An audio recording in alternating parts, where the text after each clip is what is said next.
All right, I'm finally getting around to doing episode 1 of the Irat Gamer. I want to preface this one by saying I'm not going to remember a whole lot about the writing process and inspiration for a lot of these earlier ones, mainly because it was such a long time ago, but also largely because there wasn't a whole lot of inspiration behind them. I already covered the inspiration for the first episode in the last commentary. I was just playing Sonic the Hedgehog and ideas came to my head about how stupidly I could play this game.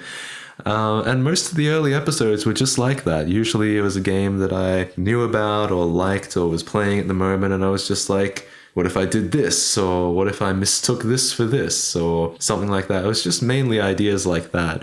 It sounds a bit like a bad parody strategy, but there wasn't a whole lot of like irate gamer parody in my irate gamer parody. In a way, it was mostly just drawing inspiration from other irate gamer parodies and the way that they kind of create just a bad gamer. There are, of course, a few of Borz's catchphrases in there. I think I threw frustrating in there a couple times, and I know that I overused the after doing some research thing, and I'll point those out as we get to them. But as far as intellectually parodying Borz, that didn't come until much later. Now, something that was really important to me at the time, for some reason, was trying to make sure that everyone got that this was a joke, and no one thought that I was being serious with this video. And what better way to do that than a disclaimer? This is the kind of thing I tend to avoid doing now, telling people beforehand that it's a joke and they shouldn't take it seriously. I mean, at the time, it was important to me that everyone got what I was trying to do. Now, I think it's kind of more funny when people don't get what I'm actually doing and people actually take it seriously. And people post, comments of listing everything that I got wrong. And I'm just like, this is really funny. But at the time, it was so important to me that I made my disclaimer 15 seconds long, which is pretty abusive. I'd seen on the Retard Gamer, who also used a disclaimer and was probably a lot of my inspiration for throwing the disclaimer in. I know other parodists did it as well, but he was, main inspiration. And I'd seen that people had, failed to understand it was a parody, and, I was like, how could they miss that disclaimer? So I made sure my disclaimer was long and no one would miss it. Again, it's something I definitely wouldn't do now. I think my sense of humor has definitely changed. It's become a lot more subtle than it was back then. And hopefully that's a good thing. But looking back, it kind of embarrasses me. Now, the logo was very basic. I'm pretty sure if you type in fire animated GIF into Google Images, you'll find that background. And I just threw that into Windows Movie Maker and put impact on the top, and then Irat Gamer Show with some sort of fire sound effect. Again, at the time, it wasn't so much an irate gamer parody as it was kind of a tribute to parodies, I'm going to say. I mean, nowadays, for example, in the Halo 5 review, there's a actual kind of parody of what the irate gamer does in his title cards, whereas this isn't really a parody of that, which is why it doesn't really mean much, and a lot of this doesn't really mean much in these earlier episodes. Now, the voice and the covering of the face, I covered in the last commentary that, I was misunderstood teenager. And of course, to add to the cliche, I was very self-conscious about how I looked, about how I sounded, about who I was. And that's why adopting, the Igstridge computerized voice and not showing of the face was just kind of a natural thing to do for me. I wasn't about to film or record myself for any reason, so it just turned out that way. And a lot of irate gamer parodies do that, so it didn't end up seeming out of place at all. And later on, I was able to film, myself, from the neck down. I wouldn't be able to do that at this point. But later on, I was able to do that, and now that's kind of become, a staple of it as well. Again, stolen from Igstridge. I'm not going to pretend that this is the most original series in the world, but that's why I did it. I'm just admitting there was no, intelligent reasoning behind this anonymity. It was really just extreme self-consciousness.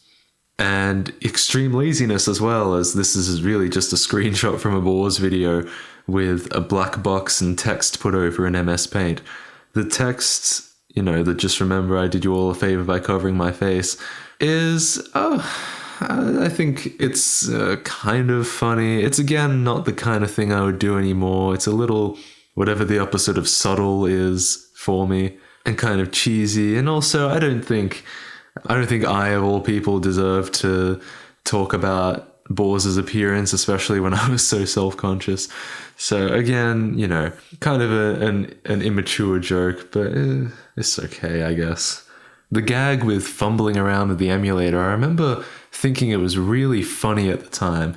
I don't know if it was once funny and it just hasn't aged very well, or if it was never funny and my sense of humor has just matured to reflect that. But I don't really find it that funny anymore. I think it would be funny for a few seconds, but it just kind of goes on for way too long. And there are a lot of times where I've kind of made jokes run on way too long, and I'm not proud of those, and I'll point those out as well. But this is the first of many of those. Oh, and the folder names. I remember being proud of that joke as well. This whole episode, it's full of things that at the time I thought were really original, but looking back, they seem really derivative. And again, I don't know if that's because they haven't aged well, or if it's just because they were never funny and my sense of humor has just gotten better. I know I wasn't the first person to leave the cursor on the screen, but it definitely became a consistent thing, and I did think it was hilarious at the time. This whole episode is mostly that joke about, fumbling around with the gameplay. It's something that, again, I kind of avoid doing nowadays. I think that's probably definitely an age thing, because this was kind of in the peak of the irate gamer parodies thing, where it was still kind of funny to make fun of Boars' lack of gaming skill. I think that definitely hasn't aged well, as in jokes like that have become very old and unfunny, at least for people who were into it 4 years ago. It's definitely kind of the humor I milked a lot. I think the majority of the Irat Gamer episodes start off with him fumbling around, trying to figure out the most basic aspects of a video game. There's only so many times you can kind of say, how do I start the game? Oh, it was the start button. How was I supposed to know that? Or how do I jump? Oh, it was the A button. Or I can't jump on enemies. Oh, I thought this was a Mario game. There's only really so many times you can say that and still make it kind of refreshing and funny. And I think for the most part, it's not funny anymore, and it's impossible to make that funny now. And that's why most irate gamer parodies aren't going anymore, obviously. Of course, none of this has anything specifically to do with episode 1. I think I'm really just rambling because there's not much else to say about this episode. It mostly is just like, hey, this is the first video game I've ever played, and I'm making a review and putting it on the internet. And the infamous jumping into the loop joke. I don't know if it's really that infamous. It's infamous for me because it's another joke that I think goes on for way too long. And it's kind of what I've been most ashamed about whenever I watch this back, that this guy spends a ridiculous amount of time trying to jump into this thing. I don't know that's the joke, but I think it's kind of more irritating than funny. I mean, I guess it depends on your sense of humor. Again, mine's kind of shifted, so I'm probably not the best authority on whether this is still funny or not, but I don't find it that funny anymore. Now, the binary at the end of the episode, this is definitely something that I wouldn't do now, and it kind of baffles me that I actually thought it was a good idea back then. I think the idea behind the binary was to kind of create an in-joke or like a nod to the audience, anyone who actually went to the effort of translating this. I mean, it doesn't say anything interesting. I think it says something like, I'll spare you the lame destruction, and then thanks for watching, or something like that.